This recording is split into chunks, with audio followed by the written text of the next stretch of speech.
大保生节不是印度人的 Key 档。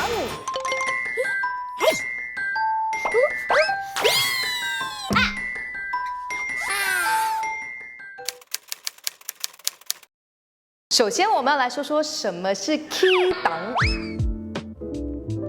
Key 档是华人民间信仰的一种通过神鬼附身的方式来预言未来的祸和福。最常见的神明 Key 档呢，有济公、哪吒、齐天大圣等等。花果山水帘洞美猴王、齐天大圣孙悟空啊！有时候呢，也有家属的灵魂啊、孤魂野鬼等等。乩童在 Key 档时，在神鬼附身的情况之下，有一些会割舌头、过钉桥、爬刀梯都不痛不痒的。可是大保生节的时候，我们可以看到那一些信徒白针穿身过火滩，那是不是等同于我们的 Key 档呢？答案是错误的。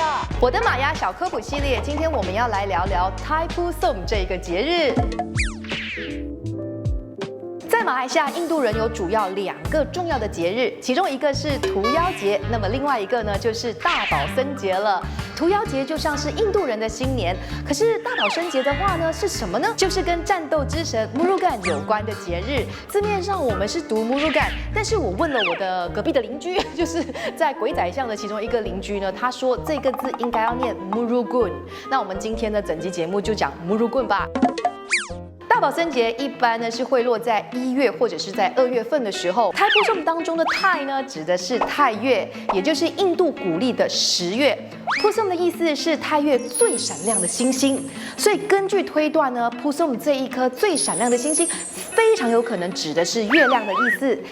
那就是代表着月圆之日喽。那 Murugan 又是谁呢？他其实是湿婆神还有雪山女神的幼子。相传在大保生节呢，是 Murugan 拿到母亲赠送给他的长矛的日子。因为有这个长矛呢，让到 Murugan 可以用长矛来消灭魔鬼 Surat Padman。但是随着时代的演变，现今的大保生节的意义呢，跟开斋节有一点点相似，就是具有忏悔还有请求原谅的含义。而且呢，在这个大保生节的时候呢，信徒是必须要提前1个月斋戒。这个也是跟马来人好像有一点点像哈，他们需要遵守戒律来准备这个盛典。大保生节除了是赎罪，当中还包括了还愿、奉献、苦行、感恩、静心等等。而大保生节呢，也有游行、跳舞不可解释的神力。虽然在形式上跟华人的求神问卜的 Key 档是蛮符合的，但是呢，本质上的意义则是完全不一样的。忏悔者在参与大保生节时，必须在事前严守戒律、禁欲，还有吃素长达1个月，并且呢，在这个大保生节的前一天呢，接受寺庙的祭司的训诫，并且进行24小时的斋戒，以净化肉体还有心灵。在这段期间呢，信徒必须完全的禁食，或者是每天只吃1顿简单的素食、水果或者是牛奶。避免吸烟、饮酒或其他的毒物，还有禁欲。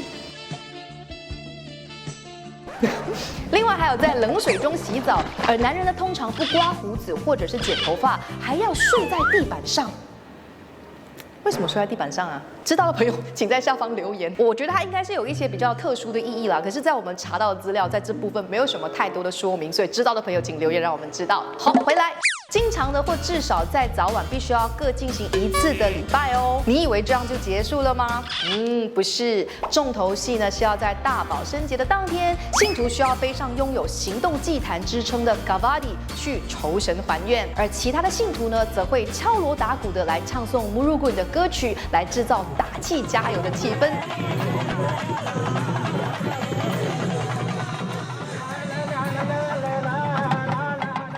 Kavadi 是什么呢？Kavadi 是一道木质或者是铁质，有装饰华丽的拱形架子，上面会有神的画像，有时候呢会用孔雀的羽毛还有鲜果来做装饰。而 Kavadi 的字面上本身的意义呢，就是体力上的负担。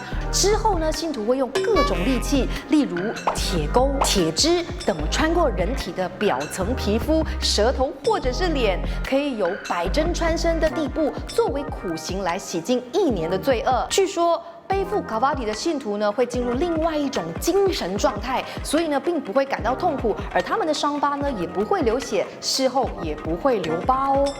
看不起鸡呢？好了，那了解了大宝孙节基本的概念之后呢，我们就要来看看，Kavadi 到底有多少个种类？我们今天主要解释的是4个种类。第一个 Alangara。最令人毛骨悚然的就是 Alangara Kavadi， 它的重量呢可以从30到50公斤不等，需要有一个团队，就是包括了有乐队、祭司、保姆等等来进行这一个朝圣活动。通常呢，他们会从黑风洞附近的新都庙，或者是巴杜河的临时祭坛出发，而这一个 Kavadi 只有男性可以背负。第二种 Val Kavadi。Val Kavadi 用小绳毛穿刺脸颊，还有舌头，通常是信徒许了静默之誓，也就是在大宝生节期间呢，要禁言，只专注于神进行灵性交流。第三种就是 Paul Kavadi。Paul Kavadi 是牛奶装在铁罐里面，由家庭的所有大大小小的成员一起头顶铁罐共同朝圣，这是最普遍的 Kavadi， 也是一般呢强调正统新都教的宗教团体所同意的背负方式。相较起来 ，Paul Kavadi 好像非常的普通哦，比起前面的那些好像没有什么挑战啊。可是你不知道了，因为呢在古印度时期呢，还愿的信众们呢并不可以由自家备好的一整罐的牛奶拿去酬神还愿的。他们必须带着这个奶罐子，家家户户的去要求大家施舍一些牛奶给他们，直到这个奶罐子装满之后呢，才会送到神坛前去酬神。所以呢，那个时候的奶罐还有鲜花可是非常的珍贵的哦。第4种 Karumbu Kavadi。Karumbu Kavadi， 这是最有趣的部分，因为呢是求子心切的夫妻在得偿所愿之后，就是真的生了 baby 了哦，以扛着这个甘蔗黄布包裹着的 baby 来向这个 Mugan 大神还愿的，是不是觉得哎呦我的妈呀，当了马来西亚人这么久，现在才搞懂你有份放假的节日大宝森节到底是庆祝些什么吗？